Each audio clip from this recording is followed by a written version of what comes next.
1987, the Toronto, Ontario suburb of Scarboro is under attack. A serial rapist is preying on teenage girls. Women, when they were riding the bus home late at night, at the time, the bus driver would only stop at the bus stop. It was very easy to see who was on the bus, whether male or female, and you could position yourself. You could see that the bus was slowing down, so he could just run down the street, hide behind some houses, and just follow her. And, you know, if she went a long distance or down a dark street, he attacked her.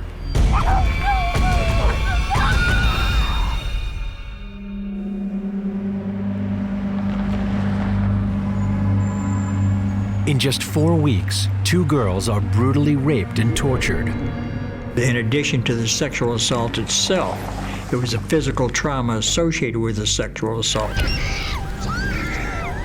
He was profane toward the victims. He used degrading and demeaning terms such as bitch, whore, slut, that type of thing. In some instances, he even forced the victims to degrade themselves. The Metropolitan Toronto Police have little to go on. None of the victims have seen their attacker's face. He told me that if I didn't stop screaming. Toronto police set up surveillance in the area and double their patrols. When details of the rapes are published, the town is gripped with fear. They were warning the public about it, and everybody was quite aware in the Toronto area about this Scarborough rapist so that they could, protect themselves from it. Police set up a hotline. Good morning, Scarborough Assault Task Force. And hundreds of tips pour in, but there are no solid leads. Scarborough was kind of an upper-class, stable, upper-class neighborhood. No one thought anyone there would be capable of such horrific crimes. It was a real concern, and there was a huge task force assigned to it, and the police held like town hall meetings. And they were warning women about that there seemed to be a predator in the area.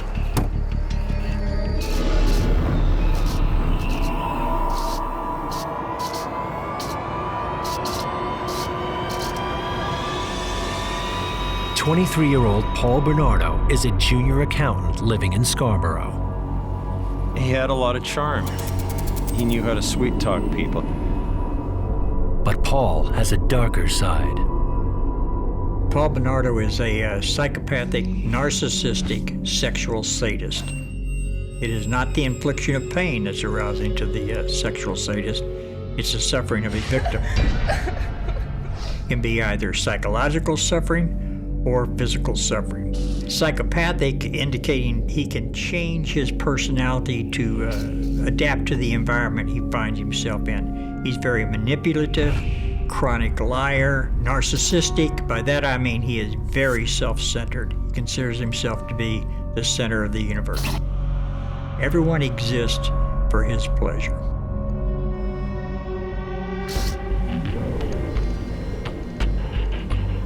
He eludes police as he continues his assault on the young girls of Scarborough.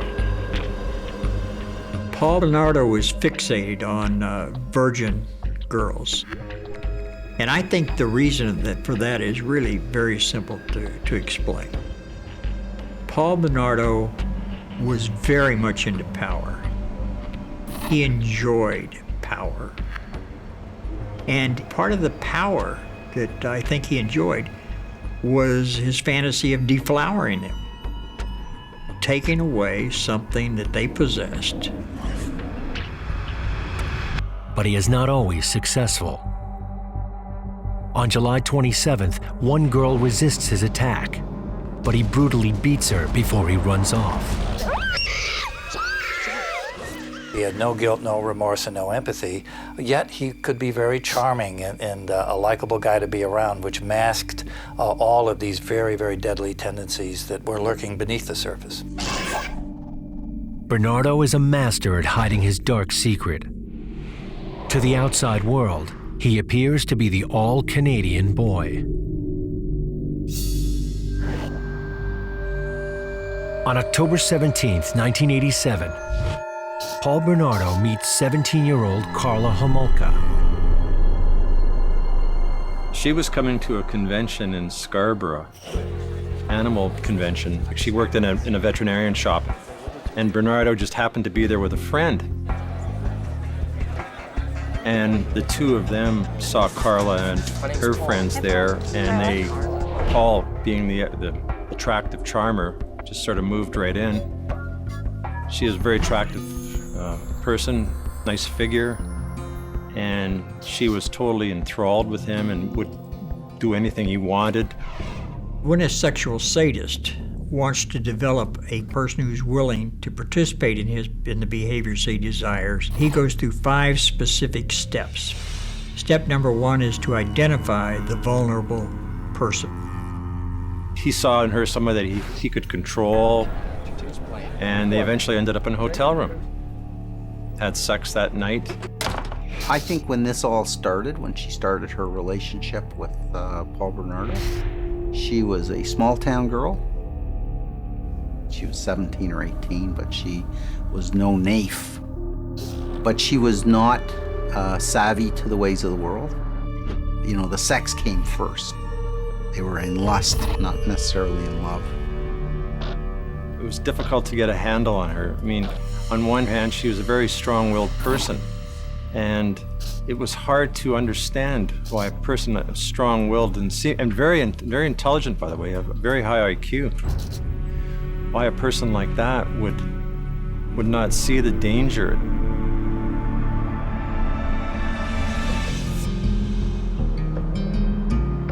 Carla Homolka lives with her parents 90 minutes southeast of Toronto in the small town of St. Catharines by Niagara Falls.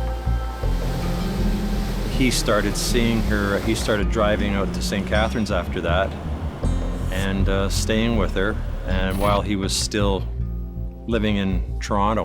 To Carla, Paul is the perfect man.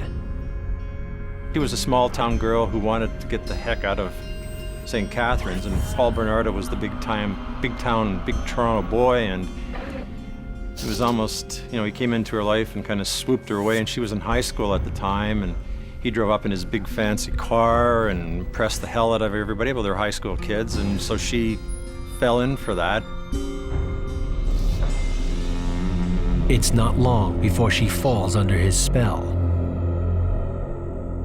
Step number 2 is seduction. He uses the same techniques that you or I would use with the opposite sex to seduce them into a sexual relationship. He's attentive, he gives gifts, he's spontaneous. Over a period of time, the victim falls in love with him. Step number 3 is to reshape her sexual norms. He begins introducing sexual activities into their sexual play that she's never participated in before.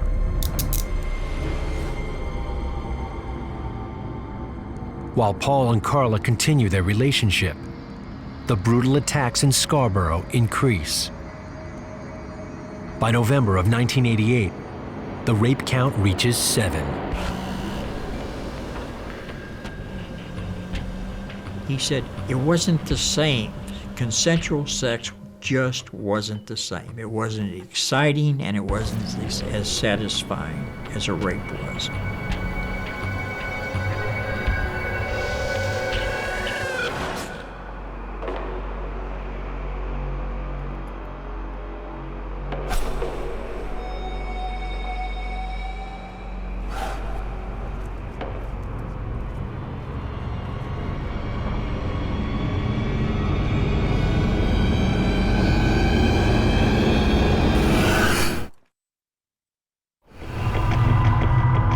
In the Toronto suburb of Scarboro, police track a serial rapist.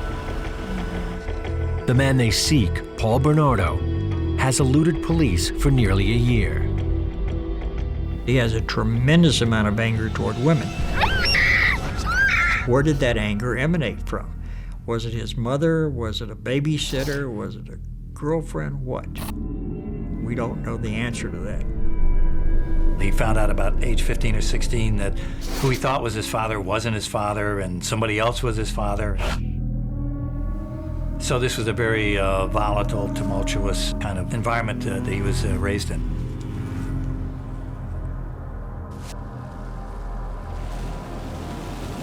A few months later, in Scarboro, Paul takes his 11th rape victim.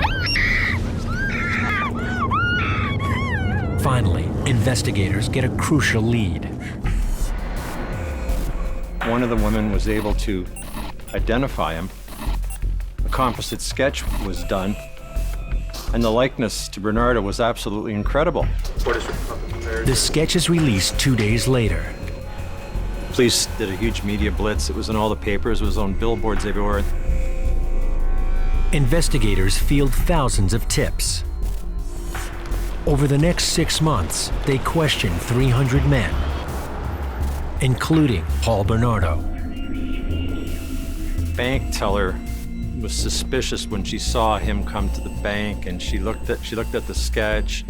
All his friends felt the same way, and they all teased him about it, and he just kind of laughed it off. Scarborough police questioned Bernardo on November 20th. Even though he looked bang on, he didn't look like your central casting villain, and the police interviewed him. He took a DNA sample. They were very suspicious, but they had other suspects. He gave voluntarily up his sample for DNA. And as you know, that anybody that would refuse the DNA, then you might be a little more suspect of that man, whether he has reasons to or not.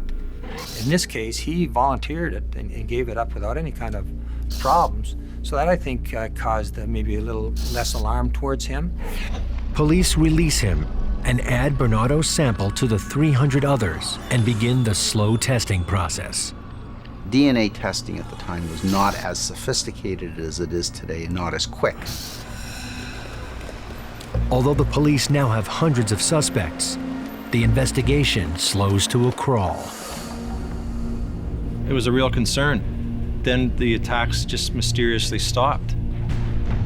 The task force dissolved, and Paul Bernardo just walked away.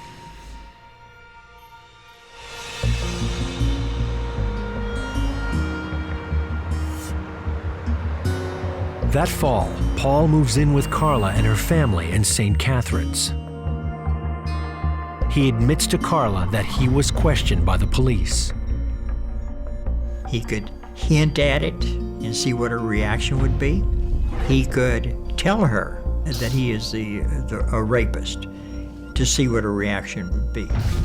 So he's holding that in reserve to be used at a later date. A few months later, police in St. Catharines are called to investigate a rape. Paul's next victim is a 14-year-old girl, grabbed off the street in broad daylight. He took greater risks not because he was not paying attention, but because he considered himself to be all-powerful. And the longer he was able to get away with his crimes, the more convinced he became that he was omnipotent.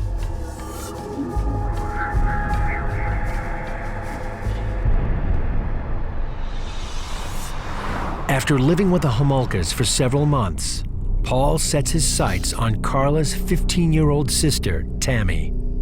Tammy Lynn, Carla's younger sister, was very, this was the big city boy from Toronto, and Paul was very charming with her, and Paul eventually, because he liked sex with younger girls, liked to assault younger girls, told Carla that he wanted to have sex with her sister.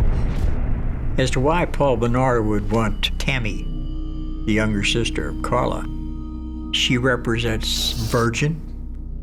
She represents unspoiled youth. She's also a further test. How far is Carla willing to go to appease him, to please him? He insists she help him rape Tammy. Carla worked in an animal clinic, and she had access to drugs. She was the one who brought the drug home. Carla chooses a combination of sedatives. The plan was to spike her drink, and she would pass out, and Paul would have his way with her. He would videotape the whole thing, and then they'd put her back in bed. That's when she should have dumped him. She could have said to him, "What are you talking about? You want to rape my sister? Are you nuts? Like, what are you, a maniac?" On December 23, 1990, Paul and Carla put their plan in motion. They were all drinking that night, and the parents went to bed, and nobody had any reason to be suspicious. Carla serves Tammy several alcoholic drinks laced with sleeping pills. She soaks a cloth with the anesthetic to be sure Tammy doesn't wake up. Are you filming? Yeah. Okay. Two lovely sisters.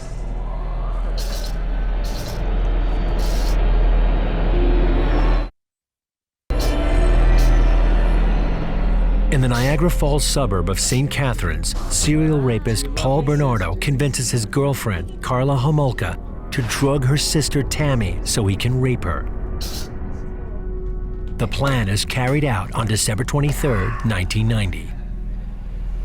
She had the chance to stop this whole thing. You know, and she should have just, and she didn't. She said, okay, let's go along with this plan. They take turns raping Tammy.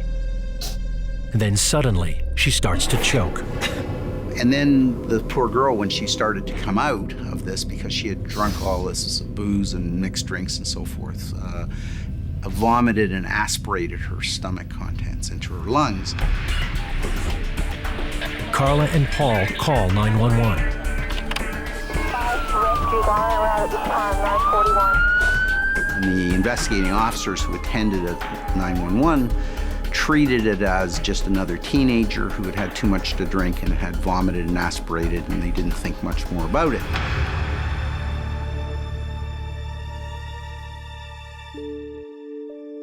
Tammy dies at the hospital 3 hours later. Paul kind of freaked out. He was crying. When the police came, he was emotionally upset. He was very disturbed. I don't think he wanted to see her die, but he put on a good show. And, you know, he didn't seem like a suspect. Under the circumstances, there is no reason to suspect foul play. The medical examiner determines that Tammy choked on her own vomit after drinking too much alcohol. On December 27, 1990, Tammy Lynn Homolka is laid to rest. Paul blames Carla for her death. Paul felt that because she worked in the animal clinic that she should have known better. She should have somehow controlled the quantity of drugs that they gave Tammy Lynn. Eager to win back Paul's affections, Carla does whatever he asks to make up for her fatal mistake. She watches the video of Tammy's rape and dresses up in Tammy's clothing. They had this awful secret that only they knew. They knew the truth to this, and that was a bond that kept them together. Distraught over the death of their youngest daughter, the Homolkas ask Paul to move out so they can grieve in private. Paul continues with the next step of his plan.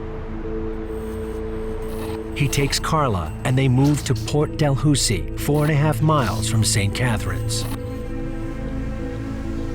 Step number 4 is to socially isolate her.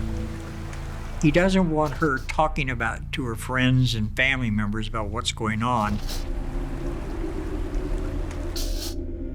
In the winter of 1991, Paul and Carla start planning a large summer wedding. She wanted her big wedding, even though her parents were still grieving the loss of her sister. But their upcoming nuptials don't curb Paul's increasing sexual appetite. He always talked about wanting to bring somebody home so that when he had sex with them, I should probably more accurately say that when he raped them over and over, he could do it at his leisure. And he told her that, and she said, you know, she didn't object. The motivation is affection and attention. She knows that as long as she is compliant, she's going to receive that attention and affection that is so important to her. Paul was in Burlington, and he was just scouting out, perhaps looking for another victim, doing a little peeping Tomery.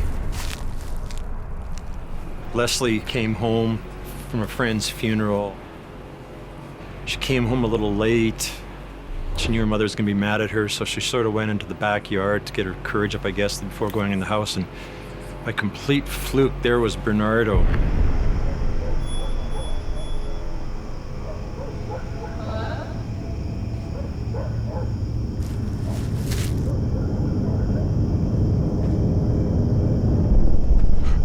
How's it going? You got a cigarette? I do, but it's in my car. Well, can we go get it? Yeah, let's go. At 2 a.m. on June 15th, 1991, 15-year-old Leslie Mahaffy vanishes from her own backyard.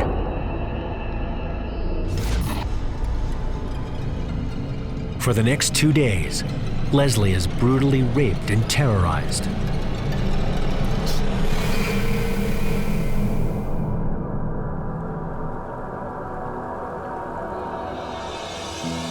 On June 29, 1991, 2 weeks after Leslie Mahaffy's abduction, the water line at nearby Lake Gibson recedes.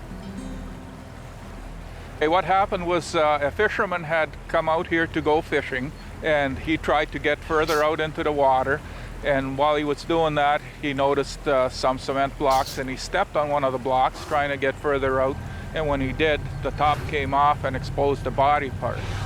When we arrived here, we noticed that there were several similar-looking cement blocks there, and investigation obviously revealed that the rest of the body parts, with the exception of the torso, were in the other cement blocks. What happened next was that we received a call, again, fishermen at a bridge not too far away from this location had discovered a torso floating under the bridge. And that appeared to be the torso belonging to the limbs that were in Lake Gibson. Right there. Somebody went to great lengths for this body not to be recovered. And just, I guess, fortunately, they didn't do a very good job of it. Niagara police do an intensive search of the crime scene, but find few clues. The remains are transported to the coroner's office for further analysis. That same afternoon, Paul and Carla marry in a lavish ceremony near Niagara Falls. After the reception, they whisk off to Hawaii for a 2-week honeymoon. In Niagara, police work on identifying their victim. They notify surrounding jurisdictions about the body parts found in Lake Gibson. Halton Regional Police were working a missing persons case. Initially, we had what would be considered a standard missing person report for Leslie Mahaffy, who had gone missing from home. We had heard from Niagara Regional Police, who we work with on an ongoing basis, that they had found the body parts in Gibson Lake. That's when we were first sure. The medical examiner determines that Leslie Mahaffy was strangled before being chopped up. Law enforcement across the region unite to find Leslie's killer. When the investigation changes from a missing person to a homicide, I mean, it kicks up the level of commitment, the resources, the intensity, frankly. It changes it dramatically. It changed it dramatically in Burlington simply because we had so few homicides. They turn to their only clue: the ready-mix brand of cement used to encase Leslie's remains. After checking numerous stores, police come up empty. A few weeks later, the newlyweds return from Hawaii. They're getting a ride back from the airport. Carla's parents told her that they found a body in Lake Gibson.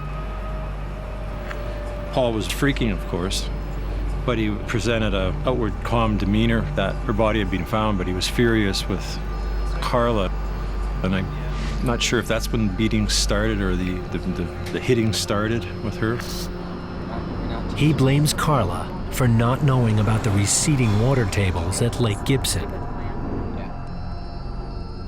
Paul and Carla lay low for the next 9 months, waiting to hear if they are suspects in Leslie's murder. When he realized that the investigation wasn't going anywhere, he wanted to do it again. This time he wanted to take Carla out with him, and there was a nearby school, there was a lot of students, and he would drive by and he would see the students and a lot of attractive young girls. He needed her to help him lure one of them into his car. Paul knows younger victims are less likely to approach a male stranger, but they'll approach Carla.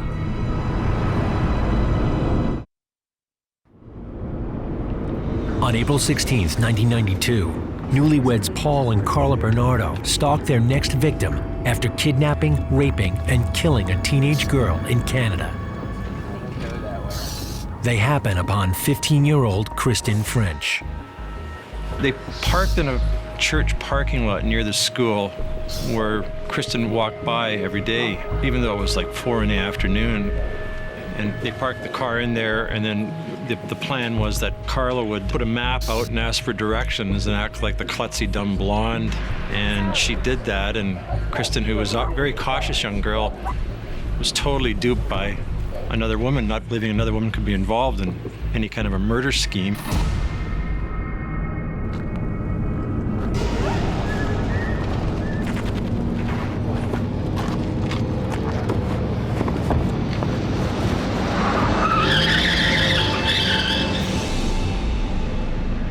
When Kristen French doesn't return home from school, her parents immediately file a missing persons report. Kristen was a very reliable person. She was never known to not come home or be a runoff or a runaway. So as soon as she never came home, it was late that night, they knew there was something wrong. Our attention was brought to that parking lot of that church very quickly, and there was some evidence left at the parking lot that led us to believe pretty quickly in investigation that this was more than a missing girl, that she was abducted. The evidence is sent to the crime lab for analysis. Police canvass the area, looking for anyone who may have seen the abduction. We started a hotline right away for anybody with any kind of tips. If anybody's seen my daughter, Kristen French, I'd like to phone the Niagara police as quickly as possible. We started looking at anybody with previous sexual violence in the background that we knew that were living in our area, investigating them. Police efforts pay off when they learn that several people saw the kidnapping. Witnesses had seen her pulled into a car. The witnesses could only describe them being as two people. They weren't able to identify their gender, so we assumed that they were probably two men.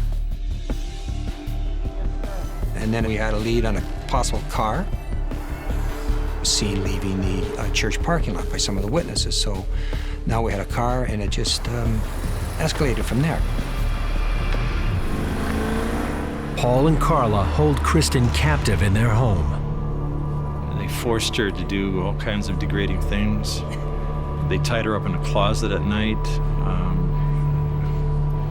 It's over a day and a half or so. Several times, Paul went out for food, left Carla alone with Kristen. Carla had more than enough opportunity, I believe it was twice, to let her go. She could have just picked up the phone, dialed 911. There would have been a dozen cruisers there within 30 seconds, but Carla did not do it.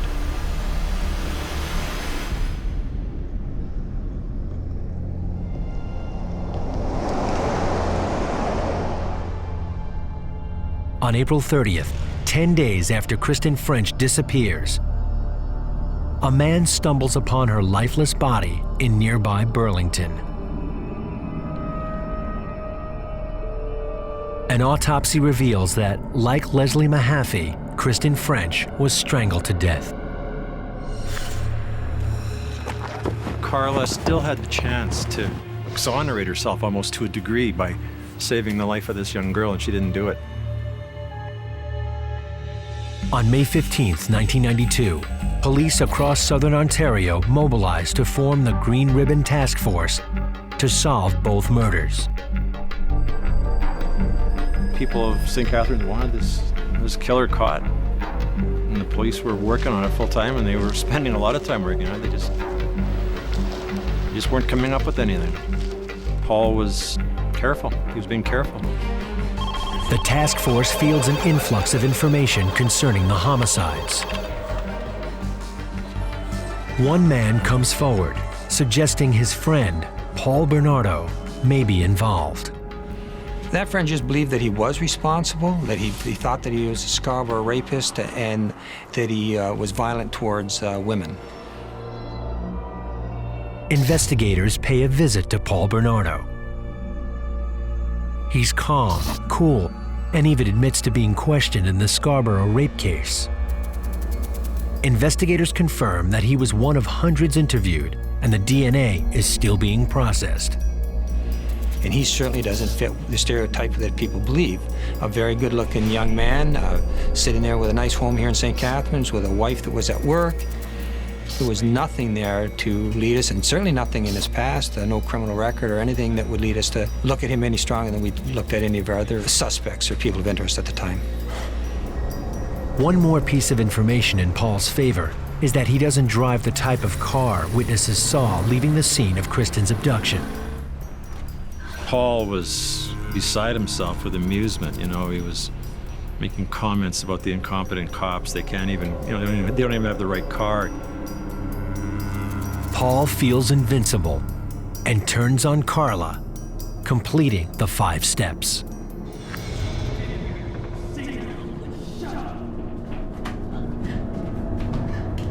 She's doing absolutely everything that he's asked her to do. He says to himself, no decent woman would engage in those type of behaviors, so I was right. All women are bitches, whores, and sluts. And so step number 5 is punishment.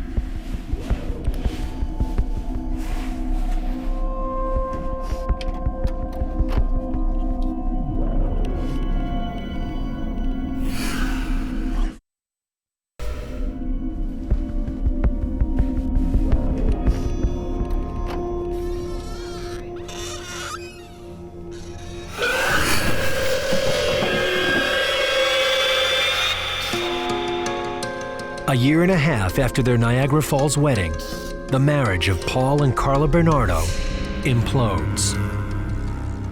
He beat Carla so bad that she had 2 like raccoon eyes from battering with a flashlight that she left him, and that was the beginning of the end.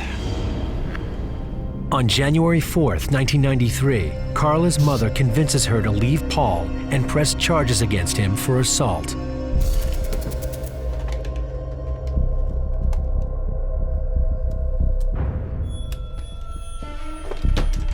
As she packs, Carla searches frantically for the incriminating videotapes of the sexual assaults of Tammy Homolka, Leslie Mahaffy, and Kristen French.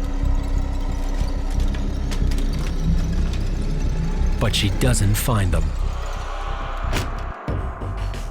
While Carla hides from Paul at a relative's house in Brampton, an hour north, Niagara police arrest Paul on January 6, 1993, for assaulting Carla with a deadly weapon, but release him the following day on his own recognizance.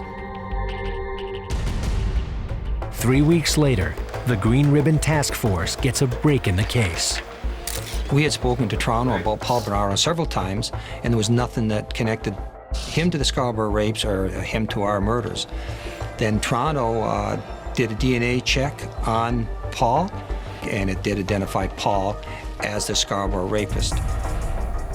The task force sets up surveillance of Paul, while the Scarborough rape investigators obtain necessary warrants and solidify their case.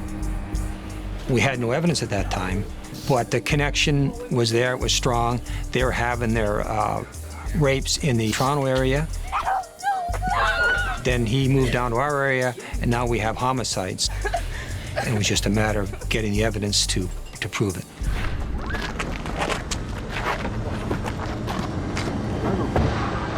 Police interview Carla, hoping she will incriminate Paul in the murders. They came to her, she thought, to talk about the domestic violence charge, but then they began asking questions about the rapes. She is defensive and uncooperative and asks for a lawyer.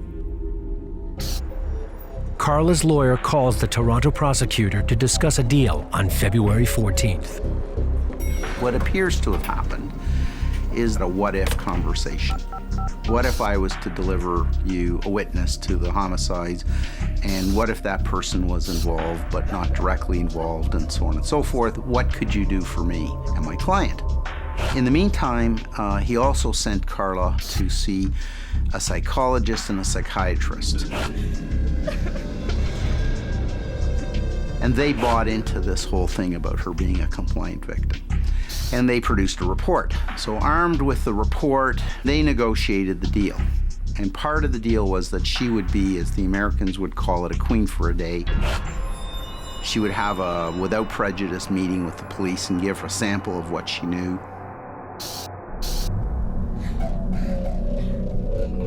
Carla tells police that Paul murdered Leslie Mahaffy and Kristen French after raping them for several days.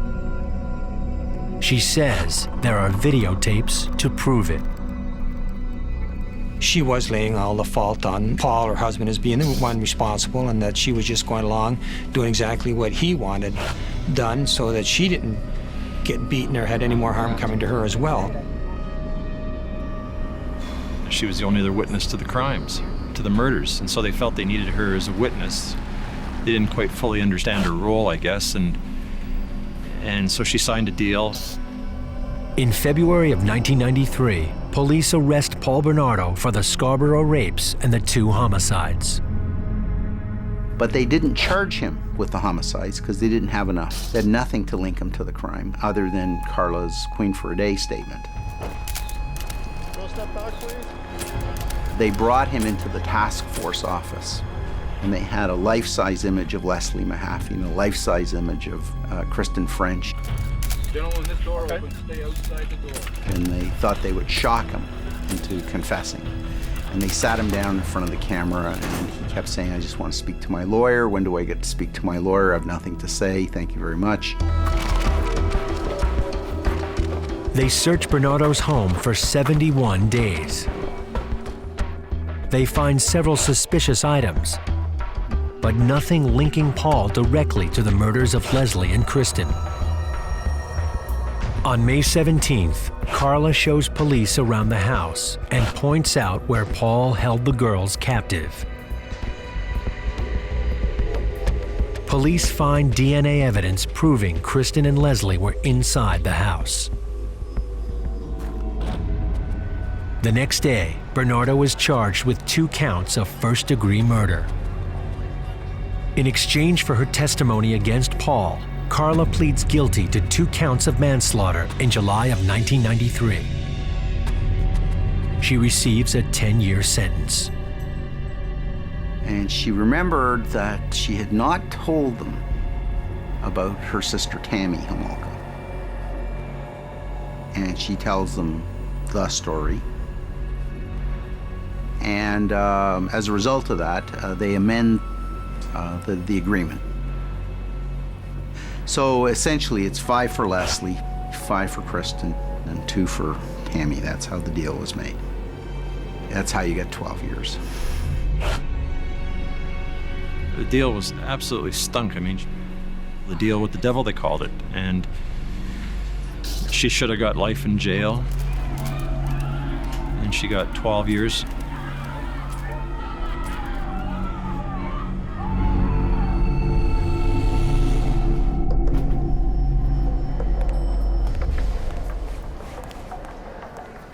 "16 months after the deal, John Rosen takes over as Paul Bernardo's counsel and finds out what happened to the infamous videotapes. Paul hid them inside a light fixture in the bathroom. They had been missing for months. The tapes depicted Bernardo and Homolka out playing voyeur, taking pictures through windows of people getting undressed and so forth. They depicted the sexual assault and confirmed the unlawful confinement of Leslie Mahaffy, who was blindfolded. They confirmed the unlawful confinement and sexual assault of Kristen French. They portrayed the sexual assault on Tammy Homolka and the participation of both Carla Homolka and Bernardo. The tapes are played during Paul's trial. There is a public outcry as the tapes reveal Carla's true involvement. Carla is as much or more a psychopath than is Paul. And I think the videotapes show that she was engaged, happily engaged in sexually assaulting and in fact, in her own way, raping these young girls as much as Paul was. So this is someone that's pretty profoundly pathological. Her explanation was that she was just play acting for the videotapes, but that off-camera life was hell.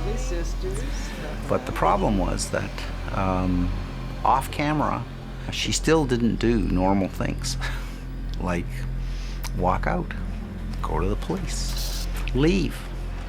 Paul admits to the rapes, but denies killing Leslie and Kristen. He was prepared to let Leslie Mahaffy go because she had been blindfolded and didn't know where she was. And in terms of Kristen French, he left Carla alone with her. He came back and he found her dead. On September 1st, 1995, 8 years after committing his first rape, a jury convicts Paul Bernardo of the murders of Leslie Mahaffy and Kristen French and sentences him to life in prison. On November 23, 1995, Paul pleads guilty to all rape charges and manslaughter and Tammy Homolka's death. He is declared a dangerous offender, and he will most likely never be released from prison. In 2001, after Paul Bernardo exhausts all his appeals, the videotapes are destroyed. On July 4, 2005, Carla Homolka is released from prison after serving her entire sentence. She's living life, she has a baby. Neither Tammy nor Kristen French nor Leslie Mahaffy will ever have that opportunity. And I think it's, in my opinion, a miscarriage of justice. To this day, Carla's role in the deaths of Leslie Mahaffy and Kristen French remains a mystery. People want to blame Carla, and that's fine. But what they forget is that Paul Bernardo was extremely violent. I know there's no question in my mind who was the instigator. Does that minimize what Carla did? Absolutely not. Neither could have committed the homicides alone, but together they formed an entity that was greater than the sum of the individual parts. Not much doubt in my mind that he was the killer and she was just the facilitator in this whole sordid, evil, twisted scheme of theirs.